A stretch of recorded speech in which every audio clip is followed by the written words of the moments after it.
Hi, Dean here with Escape to Gaming. Today I want to do something about the economics of gaming and games. I've kind of touched on this in a couple other rants that I've done, reflecting about, what things cost back in the day in the 80s or early 90s versus what they cost now. And there's been a variety of articles. Some of them are accurate, some aren't accurate. I actually just read early this morning, Giant Bomb actually confirmed my exact suspicions that the games in the late 80s to early 90s, the prices we paid back then would be like paying, virtually double today. So, back around the 86, 87, the NES games were about $30 to $60. Some were actually a little more. That would be like paying between $60 and $120 for that same game today, which is crazy. People whine about, oh God, games $60 already. The game prices need to come down. Well, naturally, I don't think any of us want to pay any more than we have to for a game. We're living in a day and age today with the advent of the internet and with eBay and Amazon. It's incredible the selections, the research you can do. You can hold out for your favorite game or even DVDs if you're collecting or rare Blu-rays or anything. It's amazing how easy it is. Whether you're restoring cars or you're a vintage game collector, you can find everything that you want affordably. It was much more expensive to game back in the day. And I've mentioned this before, that even the Super NES, the games on that were, at the time, were, $50 and $60. I think Chrono Trigger, a few games, even back when they were new in the early 90s, were like $80. That would be like paying $160 for a game today. Now, of course, we have special editions. I paid $120, whatever it was, for my Duke Nukem Forever special, box set that had all the little, this little statue in it. It came with the statue, it came with playing cards and pictures and stickers, which I got on my window over here and everything, and it was a good deal. For me, I wanted the game. I said, I'm going to get the special edition. I even bought the special, really polished, hardbound strategy guide and art book, and I thought it was fantastic. I was really happy to have that game, Max Payne 3, and my little Max Payne 3 statue up here. Came with a wonderful box with, wonderful... had some lithographed prints in it, and just a lot of interesting little extras that came with it, keychain deals and gizmos and pictures and stuff, and it makes it fun to collect. So certain games, they have a new Titanfall thing now. It's like $250 for a little statue, and it lights up and does all this stuff. And for people that want to get in early, there's some people that are collectors that'll pay the $250 and won't complain about other people. Will think that's outrageous. So, everyone has their own subjective nature as to what they think the value of things are, but it has never been cheaper than it is today to game. And I've been looking just this morning at games and what it costs, and if you're into collecting now, you've never had a better time to buy games cheap, to buy games affordably. Back in the day, we didn't have the internet, like I've mentioned, in several rants. So you took a chance. You just look at two games and you had to make a decision with very little information. I wasn't privy to a lot of the gaming magazines, so for me it was just blind faith. I'd go in there and it'd be like spending $100+ today. Those Commodore 64 games, some of them were $40, some were $50, some were $65, $70. A couple of them were expensive. Most of them were, I think, $40 to $50 range back then. That'd be paying at least $100 today for a game. Every single game. So, and the games, a lot of them weren't that great, to be honest with you, but I was just so delighted to indulge in this whole new experience of video games. It was so new to me, and it was my first console, the Commodore 64, that I didn't complain. I was happy to pay what it cost. I had to work extra hard to get those things. And in some realities, in some ways, we have actually less money today. Because back in the 80s, your money went further. Gasoline is probably 4 times what it was back in the 80s. I was paying 99 cents a gallon. I drove nothing but big block 440 Dodge Magnum. Every car I had a big block. I didn't care what it cost for gas. I do burnouts at one stoplight after the next. You can watch the gas. Who cares? Go and put $5 in the gas tank and you're good for several miles. So it was affordable. Rents are 3 to 4 times what they were back in the late 80s in Los Angeles or a lot of your larger cities. So in some respects, even though the games themselves are only half as much as what they were back then, because of inflation is so expensive, we can no longer afford to go out and indulge. Some of us can't afford an Xbox One and PS4 right off the bat. You know, it's expensive. I have a friend of mine that recently he went out and bought both of them, and now he's kind of hurting for money, and is having a hard time buying the games. And post on Twitter, God, I'm sick of being broke. I wish I had more money. And it's like you got to pick and choose. Right now, that game Thief is out. I wanted to get that. I didn't pre-order it because I knew I wouldn't have the money this time of year. It's really slow. The definitive edition of Tomb Raider, I definitely wanted to get that day one. I'm going to have to wait. Now I have a new job that I'm starting this week, and I got another job the week after that. So it looks like any time now I'm going to be, starting tomorrow, I'll probably be back on the treadmill of work, which will be great because I'll have income coming back in, and I'll be able to buy a lot of these games. I just ordered a special edition, or not a special, an older PlayStation 2 game, The Terminator: The Dawn of Fate. Should be in sometime later this week. It'll be dirt cheap for the cost of a hamburger. So some of the games, because the PlayStation 2 and the regular Xbox weren't that long ago, you can get these games quite often for $2.99, $5 or more. But it relates to supply and demand. Certain things in our economy are in great demand. Back when I restored my 269 Chargers, those cars today are worth $70,000 or $100,000 are outrageous, but back in the day those were $850, $1,200 cars, or maybe a couple thousand. You can get a really nice one for $2,000. I mean, you couldn't even buy a pair of front fenders for that today. It's amazing how expensive the restoration process is. And you have companies like Year One and Classic Industries that are producing many of the little chrome trim pieces and interior pieces. So even for car restoration, if you can afford it, which is extremely costly, there's never been a better time. With the advent of the internet, you can find used parts, new parts. The little centerpiece on a 69 Charger grill was shaped in the letter I. It's a little chrome vertical piece in the center. Virtually every used piece, I went through wrecking yard after wrecking yard, every one of those pieces had a dent in it, because that was the one piece that someone would just give someone a love tap, and that piece was usually always dented. So to find that piece, because the demand was so great for that piece and no one was remaking them, they probably make them now, I wouldn't be surprised. That one piece was worth as much as a hood and a couple front fenders used. So you'd pay hundreds for that one little tiny chrome piece. If you wanted it perfect, you had to pay for it. It might even be pitted, but at least it wasn't dented.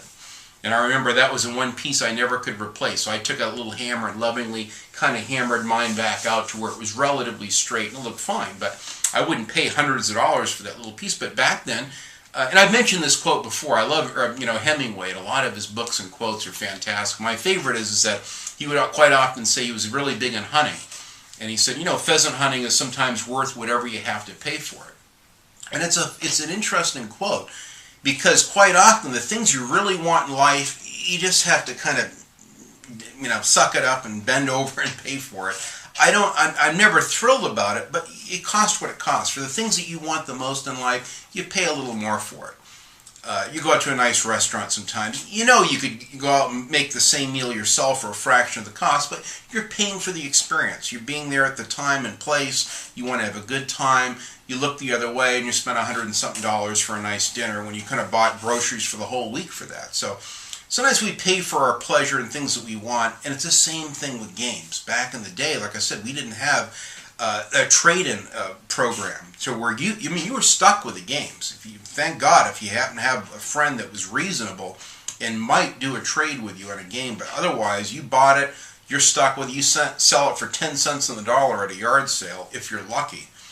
And I'd say about a third of the games I bought were duds. I just didn't like them. I still would try to play them and wring as much enjoyment out of them as I could, but it was really frustrating. When you spend all that money on a game, I'd save up all week after making car payments and paying my expensive rent and everything else, and then to find out that you just don't have that much money at the end of the week, and I'm like, oh God, I can only get one game this week, and I just was obsessed with getting new games almost every week. Sometimes I'd even get 2 games in a week.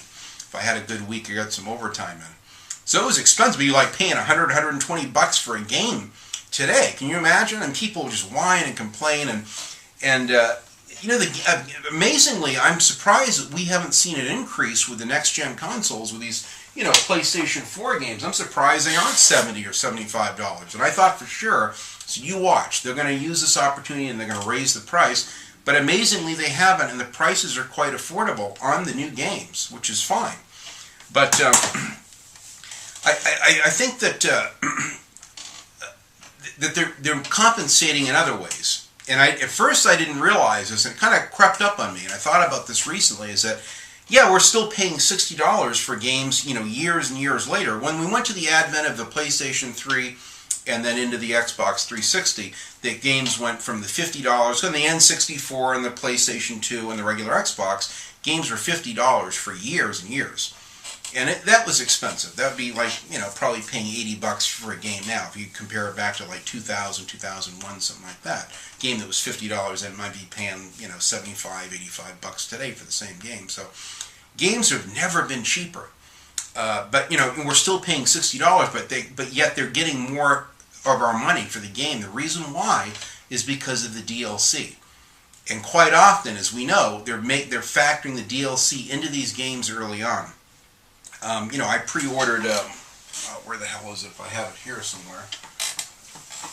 I looked for the game, I couldn't find it, but the game Sniper Elite V2, I think I have it in the other room by my desk, but now that game, I pre-ordered it, and you get the Assassinate the Führer DLC, which I really wanted.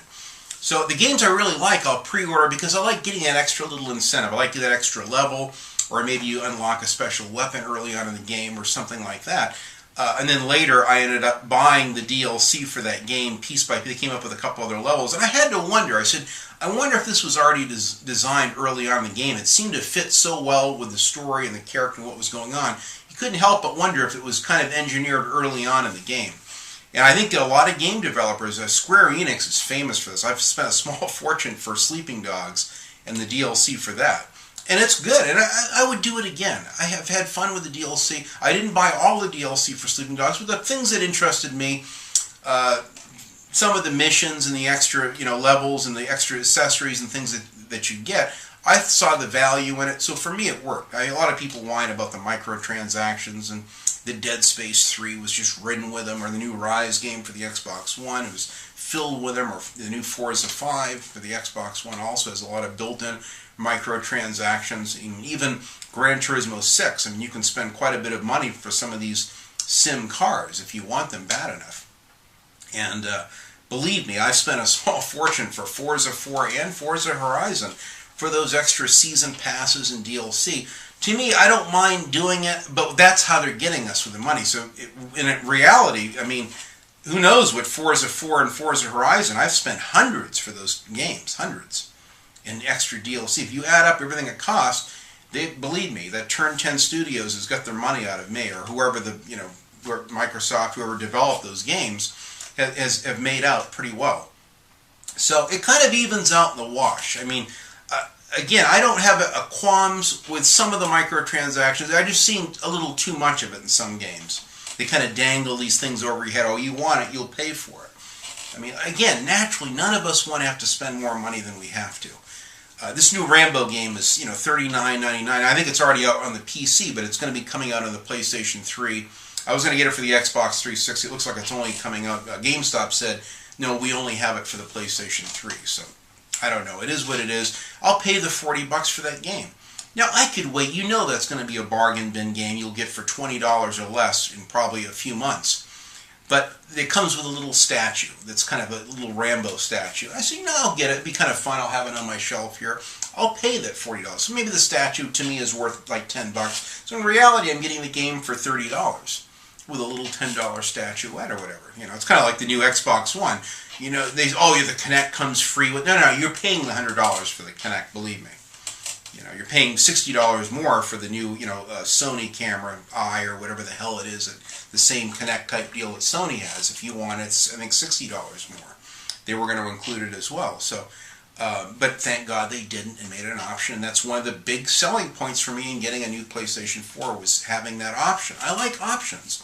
So having the option to get the microtransactions or the DLC, to me isn't really an issue. I don't have any qualms with it.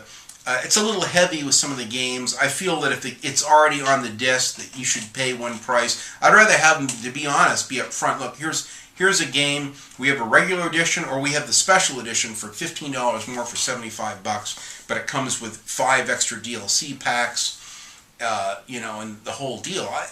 I would almost rather have them be upfront about it and just know going into, you know what, I could get the regular $60, I'll pay the $15 more, because to me, I'd rather pay that than be nickel and dime to death another $50 or $60 and end up paying $130 for the same gaming experience. So I wish they would do that. That's kind of how they're making up for the money, because I said, God, I can't believe they haven't raised the price of the games. But very cleverly they have. They've done it through this advent of DLC. So I'm not a socialist, or I'm kind of an anti-capitalist. I'm a libertarian. I believe in freedom for everyone. I believe that I don't like corporate greed any more than a lot of you do. I don't like a lot of the business practices that we're seeing with a lot of companies, even especially with gaming. Naturally. So I share many of the same concerns and gripes that we all do as gamers, and the cost of games. But one way I look at it is this. So, like I mentioned, the inflation adjustment, because cars are so much more. The cars may be 3 times what they were back in the late 80s. And I mentioned that in one of my other rants. Rents 3-4 times as much in some of the big cities. So, yeah, even though the games may be, virtually, half the price of what they were, because everything else in life costs so much, it's even harder for us to go out and buy new games. Right now, I usually have money to burn and buy cars and all kinds of things. I can't even spend the money on games. I've spent so much money this last year. And I bought a lot of games brand new last year. I pre-ordered a record number of games in 2012 and 2013. Half of 2012 and 2013, I spent an additional over $500 subsidizing another YouTube friend of mine for his games that he couldn't afford. He's a game reviewer that I really liked. He had some positive things that he had said on his channel about my channel. So, and I knew he was down on, he was out of work, he had some injuries. I said, I'll help subsidize his gaming. So when I went and bought Alien Colonial Marines, I bought the special edition of it with the little statue and everything, which I've got right here. I spent, $100 and something bucks for that. I also bought him another brand new copy of Aliens Colonial Marines, even though you can buy that game for absolute peanuts now. When I went out and bought, the new Star Trek game, even though it sucked, I bought not 1 but 2 brand new copies and a brand new strategy guide. So I've spent a lot of money, because they're series and franchises that, even though I took a chance on them. I said I want to support these companies, these like Raven Software, Pandemic Studios, a lot of those companies, and id Software with the Rage game. I bought those brand new. I bought the Doom BFD edition, pre-ordered it, because I wanted to support my favorite game development companies. And I bought 2 of those Doom BFGs and gave one to my friend. I bought a couple copies of Tomb Raider and gave one to a friend. So I went through and I virtually had spent a tremendous amount of money last year and the year before buying many games brand new, just simply because I wanted to support my favorite studio companies so that they would continue to make the franchises and games that I love, as well as helping a friend out at the same time. Now this year I'm going to be a little bit more selective. This last year, I just had to buy a new stove. Here I'm broke, I'm out of work. And I had to spend, $700 and something for a new oven stove. Our oven went out, which really sucked. And I've always had a cushion of savings. We had to go out and spend, thousands down on a new car recently around Thanksgiving time. Very costly. I was going to do that, this year, not last year. So, and then buying the new house, another $16,000 down on that. So, I've just depleted my savings. So right now, I can't go crazy with the games. And I have a whole list of consoles and retro games that I want to pick up this year. But where I'm not subsidizing that friend anymore, I'm not spending the extra money on games. I'm not going to be buying as many new games. Some of them I will wait a couple months for the price to drop, and I'll pick them up for $30 or $40 or $26 or who knows, instead of paying a full $60 for them. So I have some strategies in mind to compensate for what it costs. And I'm willing to just, be patient, and I'll find those games. I'll get the games that I want. So, some people go, that's crazy. Why would you pay, $60 for this new definitive edition of Tomb Raider when it was just out last year? They're ripping you off. Well, you're getting a PC-type quality game with extra great graphics on a game that is one of my top favorite games of all time. So in that respect, for that particular game, I don't have a qualms. Yeah, it'd be nice to get it for $40. And because I'm holding off on it, who knows, maybe the price will drop. So the time I'm ready to buy that game, maybe I'll get it for $50, or a little less. I don't mind supporting the studios. Now, supposedly, Square Enix said they took a bath on the new Tomb Raider game and Sleeping Dogs. And even though the games were well received, got great reviews, there's an issue with, the companies have projected sales. They don't meet the sales quotas, and then some of these studios are closing down. Just lost Irrational Studios, did the wonderful BioShock Infinite game. Who knows what the future is going to be? Maybe Ken Levine will start up an even better company and continue and take some of that talented team with him. I don't know. I don't know all the reasons behind it. I was shocked to hear that Tomb Raider didn't do well when I thought it was a masterpiece, and I couldn't imagine it not selling well, but they said it didn't do very well. So there's a cold reality that it's a business. And a lot of us, we don't want to spend the money for the games, but we forget it's a business. It costs some of these, like the new Call of Duty game, it's $100 and something billion to make these games. I can't even fathom that. It's like producing a Hollywood movie, a blockbuster film. It's very costly and expensive. So I can see why they put so much money. You got a game like Resident Evil 6 that did terrible. And they have 600 artisans and technicians. I guarantee you they're not making minimum wage. Those people, some of them are getting paid 30-something bucks an hour or more. They're very talented technicians and code writers and artists and artisans that work and do these games so that we can go, it was okay. So I place a probably more of a value on games because as a business person myself, and again working in the Hollywood studios and knowing what goes on behind the scenes, just for one scene, just to film a 5-minute scene, you could spend a whole day, 17 hours, setting up, doing set painting, getting everything ready, the catering, the trucks, the cameras, getting the local police to lock down that street for one shoot to shoot a 5 or 6 minute scene. That's no wonder why these movies cost hundreds of millions of dollars now, or games for that matter. It's very costly. So that's why I don't complain. For $60, I get this wonderful experience that I wouldn't have otherwise. I could wait and get it cheaper, $20 a year later or something, and sometimes you have to do that. I haven't been going to the movies now for months because it's expensive. It's not just the cost of 15 or bucks for a ticket or $12 for a ticket. Then you got to buy popcorn, a soda. A soda there is like $4 or $5 now at the movie theater. So when we leave the theater now, we're spending $40, $50 to get some munchies and some drinks. It's very costly. So quite often, I'll wait and just see it on Netflix. Or I'll get a used Blu-ray of it for $12 or something quite often. And wait 6 months or a year and get the movie and watch the movie for free or next to nothing. And I do that quite often. So that kind of compensates for when I do go to the movies. So that way I don't feel bad. Because we only see maybe 3 or 4 films a year. We did see the new Gravity movie, which was pretty good. I went out and saw that day one. That was a great film. Oblivion with Tom Cruise and a couple newer, usually sci-fi films, big epic Lord of the Rings type movies. I'll see those. It's a Star Wars film, certainly. Those, the big blockbusters, I'll spend the extra money to support the movie companies, and as well as because I love those franchises, and I don't mind contributing, and I kind of like seeing them right when they come out. I don't want to wait too long, but... So game collecting. I was just looking this morning, and I found that the farther back you go, the more expensive these original NES games are. Insane, the prices. Even the Super NES games are really pricey. I know that new Super Star Wars I want to get. That just so happens it's a popular game. A lot of other gamers like it too. It's like $80 to $100 for a mint condition with a perfect box, with the original booklet and everything. Yeah, I could just buy the cartridge for probably $30 or cheaper, or $20 maybe, with a label all screwed up on it. But some of those systems, I'm only going to get a handful of games, and I want my favorite games. I will pay the amount of money. You can say, well, that's crazy. Why would you pay $80 or $100 for an old game? I mean, I bought over the summer, I got this perfect tall box of Twisted Metal. I mean, there's not a scratch on it. It's absolutely immaculate. Has your original foam insert. Everything's in perfect condition. The disc is like brand new. And I think I paid close to $40 for this online. And that's a lot of money. For an old used game. You can buy the disc by itself for probably $5 on Amazon or eBay. But I wanted the original tall box. This is the first game that I had.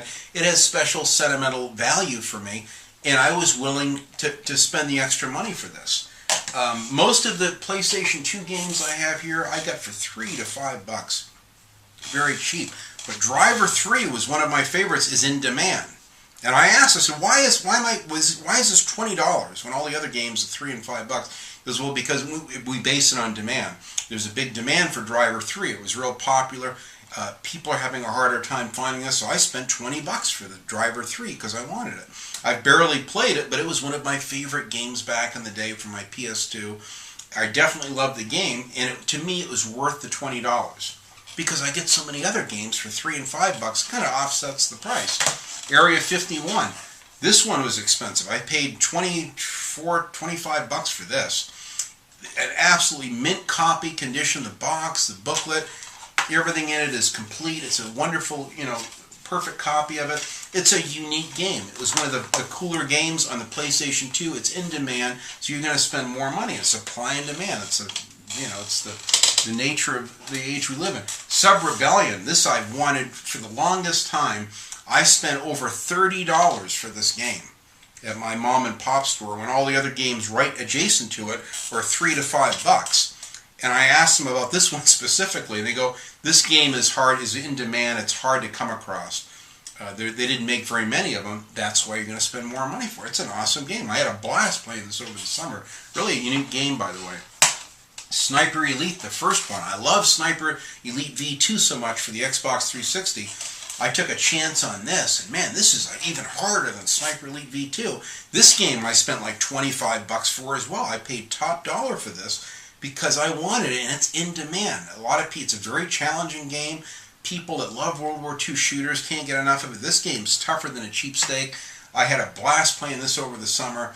I need to finish this game. This is an awesome game, and it's well worth the money. So to me, it's how you look at it. I mean, it's even strategy guides can be expensive. I just got a really cheap copy of this Deus Ex Human Revolution strategy guide, like mint condition. This guide right now on eBay and Amazon is $40 to $50 because the game is so popular. They've come out with this new special edition game, which I just bought. I bought the used game for I think $12 or something, and then I just bought the brand new director's cut of this game. But the guide, because the game has so many different strategies, and this is a game that really begs to have a strategy guide. This was expensive. I said I'm not about to go out and spend $40 or $50, so I waited. Eventually, my Dimples had a used copy for $10. That's like brand new. So I scored on this. So sometimes you got to pay for what you want. Other times I'll kind of keep a mental note as to the games I want, and I just take my time and I go from store to store, mom and pop stores. Or I'll go through yard sales, or when we have special they have a big place over in Roseville where they have like a swap meet, and people come there with video games and DVDs and books and old mirrors and bar signs, and you go through, and a lot of it is junk or stuff I'm not interested in, but occasionally you'll find some gems. I have some money in my pocket, and quite often at these yard sales or swap meets, I'll find the games I want. I have a mental note of 10 or 12 games I'm looking for, and I see it there. Oh wow, I can get this game for $5. I know this is $30 on Amazon or eBay. So it kind of works, it evens out. Yeah, I spend a lot of money for new games, but I buy 75% of my games used and ridiculously cheap because I'm willing to wait. I was so late getting on the Xbox 360 cycle that instead of paying all that money for those first 5 years of games at $60 a pop, I got them for $10 or $20 a piece and saved a bloody fortune. So it's all economically, it's all on how you look at it. I mean, for some of us that really want some of those early Zelda games or some of those rare NES games or Chrono Trigger or any of those, you're going to pay top dollar for those games. If you really want them, and as a collector, you want them in the original packaging, you're going to have to pay. But look at all of the other dozens of games you get so cheap. So it kind of evens out. That's kind of the way I look at it. So this is kind of my little rant on economics of games. We're living in a rich age where availability, the research, just go on YouTube, put in any PlayStation 1 or old GameCube game or N64 game, and you'll see it. I mean, I just looked for GoldenEye on the N64. You can get that all day long, cheap, used. You can spend a little bit more for a perfect package. Some games are popular, but because they mass produce so many of them, they flooded the market. There's so many copies of them, they're quite affordable. And other NES games were very rare, very few of them made, and they're worth hundreds of dollars. Amazing what it costs now. I looked just for this morning on eBay. You can get an Xbox, a regular, original Xbox, cheap on eBay. Tons of them available for $20, for $40. A couple sellers that were selling two of them. Some of them you can buy with a whole slew of 20 to 30 games for peanuts. So I'm excited that we've never been in a better age for collecting. So, and it's kind of like with the cars. Like right now, I couldn't afford to buy a 60s or 70s muscle car. But the cars that are affordable now are the 80s, the IROC Camaros, the old late 80s, Trans Ams, cars like those. If I had the money, which I'm not going to, be doing any more of this car stuff for quite some time, that would be the cars you'd want to scoop up now. So because down the road, those cars will be worth $50,000 or $70,000. I can see the day will come where some of those rare cars from the 80s and popular cars and Mustangs and Camaros and Firebirds could be worth a fortune. So it's kind of the same dynamic with the regular Xbox and the PlayStation 1 and 2 now. Now is the time to get these games while they're dirt cheap, the availability is good, because believe it or not, whether you like it, 5, 10, 20 years is going to go by, and who knows what they could be worth down the road. Who knows if you'll be able to even find working regular PlayStation 2s and Xboxes, and especially the older systems, the Super NESs, the Jaguar and the 32X Sega systems and what have you. They could be worth a fortune. So I'm going to be buying, in fact, I may get not one but two Xboxes, and I may pick up a backup PlayStation 2 because I want to preserve that legacy of games for years. So let's say, 7 years from now, one of my original Xboxes or PlayStation 2s takes a dump, I'll have another one in the wings in a closet, put in a box, take it out, and I can continue my games. That I'm excited about. So some of them, like the 3DO, I'll just probably buy one of those, and just a handful of games, just 3 to 5 games initially. And that's more of just something for nostalgia. I'll barely play that system, but I've always wanted it. That I'll have. But the systems like the Super NES, I may get a backup of that as well. The price, the timing has never been better. And I better get a Super NES now, because in 5 years, who knows what they could be worth. They could be worth a lot of money. And then that's another reason why maybe I'll pick up a couple of them, so that down the road it might be a nice investment to have one of them to sell 10, 15, 20 years down the road. So again, I don't do it for money to make a profit. That's not why I'm collecting, but I'm excited about the times we live in, that we can have many of these wonderful systems so damn affordable and cheap. So, I understand the whining and the complaining about what it costs. It is expensive overall. It can be an expensive hobby if you're too obsessed with it. If you have to have every single game for every console that came out, be prepared to spend thousands, because I can see you could really go overboard with, especially the older systems. It could be very costly, but I'm actually encouraged at how affordable it all is and how much fun collecting this year is going to be. I'm really excited about it.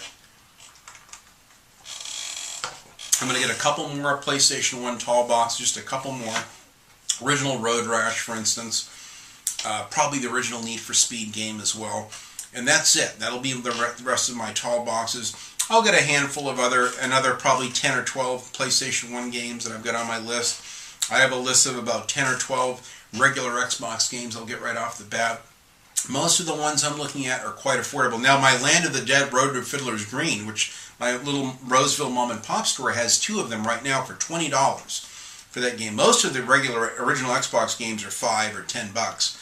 But because that game is rare, now that game isn't very popular, but because they didn't make very many of them, it's hard to find, that game is more money. So I'll have no problem paying $20 for that game. So there's a few, I'm kind of seeing what the prices are. There'll be probably 15 or 20% of them I'm going to have to spend a little bit more than I feel comfortable paying, but it kind of evens out in the wash because I'm getting so many others at great prices. So let me know in the comments what you think, the games, what you really feel about the economy of games, what they were back in the day versus how much they cost now. I know how some of you feel about the DLC and microtransactions, but don't be afraid to elaborate. Let me know in the comments how you feel about it. Trends that you'd like to see, trends that you absolutely hate, that you don't want to see continue. I'd love to know. Put it all in the comments.